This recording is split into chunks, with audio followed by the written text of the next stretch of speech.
कांग्रेस के पूर्व सांसद संदीप दीक्षित जी मेरे साथ बात करने के लिए मौजूद हैं। सर, फाइनली इस्तीफा हुआ, अब आपका क्या कहना है? देखिए, ये एक पहला कदम है। इसकी बहुत डिमांड बहुत ज़्यादा थी, बल्कि पूरी शुरुआत इसी आक्रोश से हुई, क्योंकि एक चीज़ हमारे देश में है राजनीति में कि जब किसी मंत्री या किसी अधिकारी के अंदर में कोई बहुत बड़ा कांड या गड़बड़ हो जाती है तो वो स्वाभाविक नैतिकता से इस्तीफा दे। और ये प्रथा रही है, हर सरकार में रही है, कुछ में ज़्यादा कुछ में कम, और ये कोई नई चीज़ नहीं है।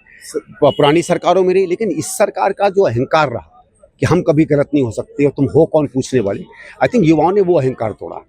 लेकिन इसमें आगे ज़रूरत ये पड़ेगी, क्योंकि देखो ये इम्तहान का सिस्टम फेल करता है, क्योंकि न्यू एजुकेशन पॉलिसी बनाई ऐसे गई कि इस तरीके की चीज़ें हैं। उसने व्यवसायीकरण की बात की, उसमें पूरी व्यवस्था के केंद्रीकरण की बात की, उसको टेक्नोलॉजी में डालकर कुछ पार्टियों कुछ लोगों के वशीभूत करने की कोशिश की, आइडियोलॉजी पुश करने की बात की है। तो इसलिए जब तक पूरी नई शिक्षा नीति का पुनरीक्षण नहीं हो जाता है, उसको बदला नहीं जाता है और एक बेहतर अच्छी युवा नीति की तरफ कदम नहीं बढ़ते हैं, शायद ये लड़ाई अधूरी रहेगी। लेकिन मुझे लगता नहीं है कि युवा इसको अधूरा छोड़ेंगे। ये आपने जो मेरा अगला सवाल था उसका जवाब दे दिया कि युवा इस लड़ाई को अधूरा नहीं छोड़ेंगे। क्या लग रहा है, जंतर मंतर से अब ये प्रदर्शन खत्म होगा या देखिए, ये कह नहीं सकते। प्रदर्शन और विरोध कई तरीके से होते हैं, अंदर में होते हैं, बाहर होते हैं, सोशल मीडिया पर होते हैं, सड़क पर होते हैं, विचारों से होते हैं, चुनाव में होते हैं, कई तरीके से होते हैं। यहाँ से आगे क्या जाएगा ये तो हम कह नहीं सकते। इसका जो लोग इसको संगठित कर रहे हैं, जो लोग इसके नेता हैं, जो लोग इसको चला रहे हैं, जो युवा है, वो क्या कदम आगे बढ़ा के कहाँ जाता है ये तो वही जाने। राहुल गांधी की, प्रियंका गांधी की हमने सड़क पर गिरफ्तारियां देखी। ऐसे में आने वाले समय में कांग्रेस का किस तरह का स्टैंड होगा? देखिए, हमारा तो हमेशा स्टैंड रहा है कि जब भी कोई जन मुद्दा सामने आए उनके साथ खड़े हो, उनके बराबर में खड़े हो, लेकिन उनके आगे नहीं खड़े हो। अगर आपका आंदोलन है तो हम आपके पीछे खड़े हो। इसी कारण से राहुल जी भी यहाँ नहीं आए थे, क्योंकि जैसे ही वो आएंगे लोग कहेंगे कि कांग्रेस ने मंच ले लिया, उसका राजनीतिकरण हो गया। भैया आप देखो ना, कुछ समय पहले अरविंद केजरीवाल आते हैं, उसके बाद शिवसेना के लोग आते हैं, शरद पवार आते हैं, कोई ये नहीं कहता कि राजनीतिकरण हुआ।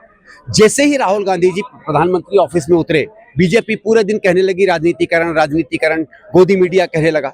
तो राहुल जी को, क्योंकि वो विशेषता टारगेट करना चाहते हैं, इसलिए शायद वो इससे परहेज करके अपने तरीके से उसका पूरे समर्थन पे खड़े थे। लेकिन खुलेआम मंच पर आना एक अच्छी रणनीति रही।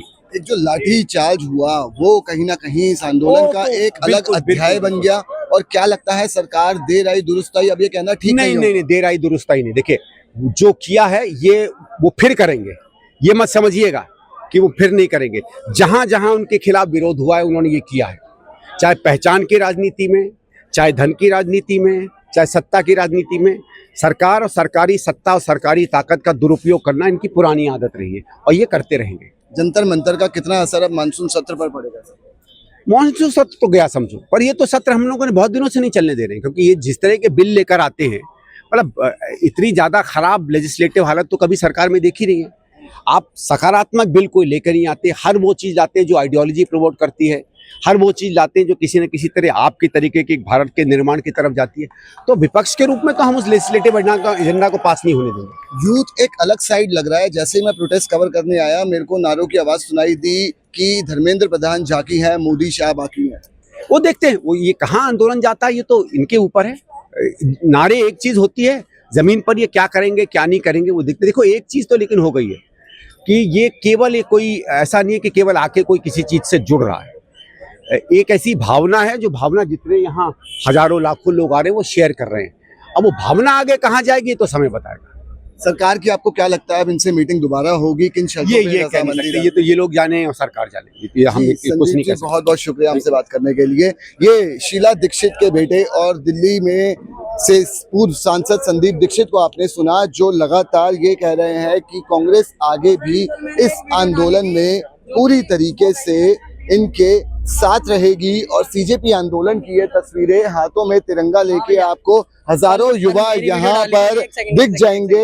ये जो हजारों की भीड़ है यहाँ पे, वो आपको एक अलग सिचुएशन और एक अलग तस्वीर यहाँ पर बयां कर रही है, क्योंकि जितने लोग अभी जंतर मंतर से निकल रहे हैं उतने ही लोग जंतर मंतर पर अभी घुस भी रहे हैं। जो आंदोलन जो ये है उसको अभी किसी तरह ऐसा नहीं लगता कि खत्म होने की शक्ल पर है या समापन की शक्ल पर है, लेकिन आगे जो जश्न की यहाँ से तस्वीरें निकलकर सामने आ रही हैं वो लगातार जारी है। अपने सहयोगी नितिन पराशर के साथ रोहित गोयल, डायनामाइट न्यूज़, जंतर मंतर।